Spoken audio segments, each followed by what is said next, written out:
Hoy vamos a meternos de lleno a desglosar uno de los acuerdos legales más básicos, pero a la vez más importantes que existen, el contrato de compraventa. A ver, pensemos en algo. Comprar cualquier cosa, lo que sea, es algo que hacemos casi a diario. Pero ¿nos hemos puesto a pensar qué es lo que hace que ese simple sí, me lo llevo, se convierta en un pacto legalmente vinculante? Bueno, para empezar, vamos a lo básico. ¿Qué es en realidad un contrato de compraventa? La definición, digamos, del libro es bastante clara. Es este acuerdo en el que una persona, el vendedor, se compromete a transferir la propiedad de algo y la otra, el comprador, pues se obliga a pagar un precio por ello. Ojo, es clave entender que aquí hablamos de transferir la propiedad, el dominio. No es un préstamo, no es un favor, es un intercambio que crea obligaciones muy específicas para los dos lados. Y aquí es donde se ve una diferencia importantísima que a veces se nos puede confundir. Miren, en la compraventa lo que se transfiere es la propiedad para siempre. En cambio, en un arrendamiento, o sea, una renta, lo único que se concede es el uso y el disfrute, pero por un tiempo. Es la diferencia literal entre ser el dueño y ser el inquilino. En una adquieres la cosa, en la otra nomás la usas. Ok, entonces, ¿qué se necesita para que este acuerdo sea válido? ¿Qué lo sostiene? Pensemos en ello como si estuviéramos construyendo algo. Necesitamos unos pilares bien sólidos. Y son tres pilares esenciales, ¿eh? Primero, las partes, o sea, quiénes están haciendo el trato. Segundo, el objeto, qué es lo que se está vendiendo. Y tercero, claro, el precio, cuánto se paga por ello. Si llega a faltar uno solo de estos tres, ¡pum!, el contrato simplemente no es válido. Vamos con el primer pilar, las partes. Y aquí hay un detalle importante. No es suficiente con que dos personas quieran hacer un negocio. La ley pide algo llamado capacidad jurídica. ¿Qué es eso? Pues en pocas palabras es tener la aptitud legal para obligarte, para asumir derechos y cumplir deberes por ti mismo, sin que necesites que alguien más, como un tutor, lo haga por ti. Luego tenemos el segundo pilar, el objeto. O sea, ¿qué se está vendiendo? La ley es muy específica aquí.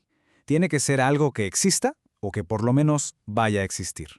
También tiene que estar bien identificado, que sepamos de qué hablamos. Y punto clave, tiene que estar en el comercio. ¿Qué significa eso? Que su venta sea legal. No puedes vender la luna, por ejemplo. Y llegamos al tercer pilar, el precio. Y no puede ser cualquier cosa. La ley pide tres requisitos. Primero, que sea cierto, o sea, una cantidad que ya sabemos cuál es o que se puede saber fácilmente. Segundo, que sea en dinero. Si pagas con otra cosa ya no es compraventa, es otro tipo de contrato, una permuta. Y tercero, y esto es muy interesante, tiene que ser verdadero. O sea, real, no simulado. ¿Por qué? Porque a veces se pone un precio de $1 para esconder lo que en realidad es una donación. Y eso, legalmente, cambia todas las reglas del juego. Muy bien, ya tenemos los pilares. Ahora vamos a meternos al corazón del contrato, al intercambio, a los derechos y deberes que nacen para cada uno. Aquí es donde el papel cobra vida, por así decirlo. Y fíjense qué interesante, las responsabilidades son como un espejo. El vendedor, por un lado, tiene dos obligaciones principales. Tiene que entregar la cosa, obvio, y también tiene que garantizar su calidad. A esto la ley le llama saneamiento, ya hablaremos de eso. Y el comprador, por su lado, ¿cuál es su obligación principal? Pues una, muy clara, pagar el precio. Es así de simple, directo y recíproco. Ahora, cuando hablamos de entregar la cosa, uno se imagina pasarla de mano en mano, ¿no? Pero la ley es más flexible. Sí, existe la entrega real, la entrega física, material. Pero también está la entrega jurídica, donde la ley dice esto ya se considera entregado aunque no se haya movido. Y también la virtual, que es básicamente cuando el comprador dice, ok, acepto que ya está a mi disposición. Curioso, ¿verdad? Y volvamos a ese tema de la garantía del vendedor, porque es importantísimo. No hablamos de la garantía que te dan en la tienda de electrodomésticos, ¿eh? Esta es una protección que da la ley contra dos broncas bien específicas. Primero, los famosos vicios ocultos, que son esos defectos graves que no se ven a simple vista. Y segundo, la evicción. ¿Qué es eso? Es el riesgo de que de repente pierdas lo que compraste porque aparece un tercero y demuestra que tenía más derecho sobre la cosa que quien te la vendió. Imagínense. Pero, ¿qué pasa si todo parece estar bien? Pero la base del acuerdo, o sea, la voluntad de las partes, está chueca desde el principio. Bueno, pues aquí es cuando el trato se complica y mucho. A estos problemas se les conoce como vicios del consentimiento. Son, digamos, defectos que atacan el mismísimo corazón del contrato, el que el acuerdo sea libre y de verdad. Si la voluntad no fue genuina, si alguien no dijo sí quiero de forma auténtica, el contrato se puede venir abajo. La ley en México identifica 4 vicios principales. A ver, vamos uno por uno. Está el error, que es cuando tienes una idea falsa sobre algo clave del contrato. Luego está el dolo, que no es otra cosa que el engaño, las mañas para que caigas en ese error. Tenemos también la violencia, que es bastante clara, usar la fuerza o amenazas para que aceptes. Y finalmente la lesión, que es un caso muy especial. Es cuando alguien se aprovecha de la suma ignorancia, notoria inexperiencia o extrema miseria de otra persona para sacar una ventaja desproporcionada.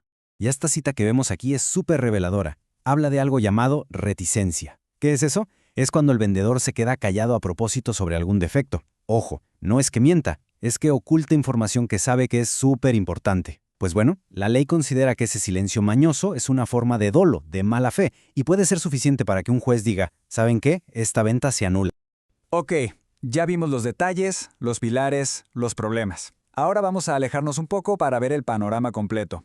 ¿Qué busca todo este marco legal? Pues en esencia, un equilibrio. Un equilibrio entre la libertad de cada quien y la protección que necesitamos como sociedad. La base de todo esto, del derecho de los contratos, es un principio que suena muy elegante, autonomía de la voluntad. ¿Pero qué significa en la práctica? Pues que en teoría somos libres de ponernos de acuerdo en lo que querramos. El contrato es como nuestra propia ley privada entre quienes lo firmamos. Pero esa libertad no es absoluta. No es un sálvese quien pueda. El Estado tiene que meterse para equilibrar la balanza, sobre todo cuando una de las partes es claramente más débil. El ejemplo más claro que tenemos es la Ley Federal de Protección del Consumidor. Su chamba es justo esa, evitar abusos y proteger a la gente de a pie. Y todo esto nos lleva a una última reflexión. Pensemos en el mundo real, un mundo donde hay unas desigualdades enormes de información, de experiencia, de poder para negociar.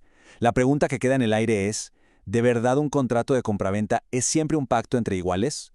De la respuesta que le demos a eso depende hacia dónde va a caminar el derecho de los contratos en el futuro.